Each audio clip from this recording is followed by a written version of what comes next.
Well, another very big news week last week with regards to a cybersecurity event that was specifically targeting major superannuation funds and actually cracking behind the firewalls and having an impact on actual funds.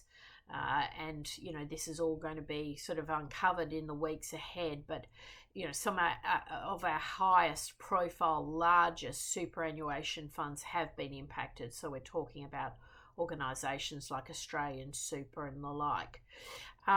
This is a very, very alarming trend. I mean, we've been talking about cyber security and the need to be cyber resilient for such a long time now. And I'm getting reports constantly across my desk that the board of directors are not taking this seriously enough. I'm getting reports on a daily basis from CISOs and CTOs who are working in the trenches, who are asking for more budget, who are trying to avert disasters and getting pushback on a constant basis. And I have a lot of very stressed out individuals who come to me and saying, look, I just don't want this to happen on my watch. Get me out of here. Help me make a career move. I'm seeing this in organisations like higher education. So that is an area that is absolutely ripe for a cybersecurity event, and a lot of very, very sensitive data and, assets that could be potentially impacted. And, the budgets are constrained. And you'll often see major universities only have one resource dedicated to this sort of topic. And that individual fighting all the time to get more resources into their team to try and deal with what are really significant issues that are constantly evolving.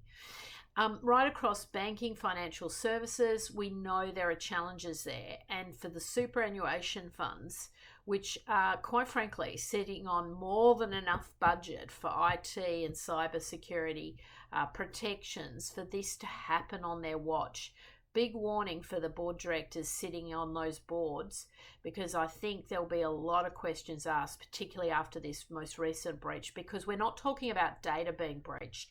We're talking about funds being, attempted to be moved and or, in some cases successfully stolen from, hard-working Australians who are trusting their super fund to have the right protections in place.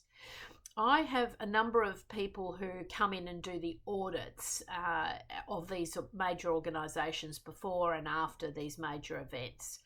And there's a number of these sort of very specialist firms that exist in Australia. And I'm talking to the principals of those firms, and they're telling me confidentially that, we've seen major breaches happen. We've seen, tens of thousands of points of issue within those firms where there are security lapses, security breach potential issues coming up in the future.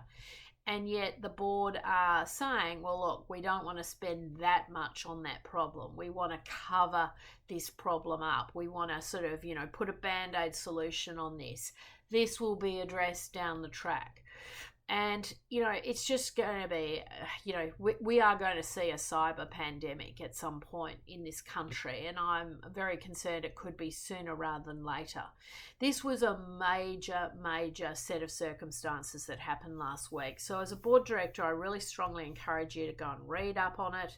Have a look at what's happened, follow these cases as they go forward, and you really need to be bringing this dialogue back into your boardroom and asking the question, even if it's been covered before, where are we up to? Where are we up to on this whole cyber issue? Because it is just increasingly alarming me that we're not paying attention to the warnings.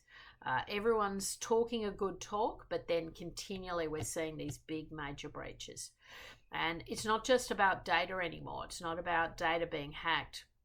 It's about assets actually being lost, and the reputational damage is just off the charts. Very, very hard to come back from these things.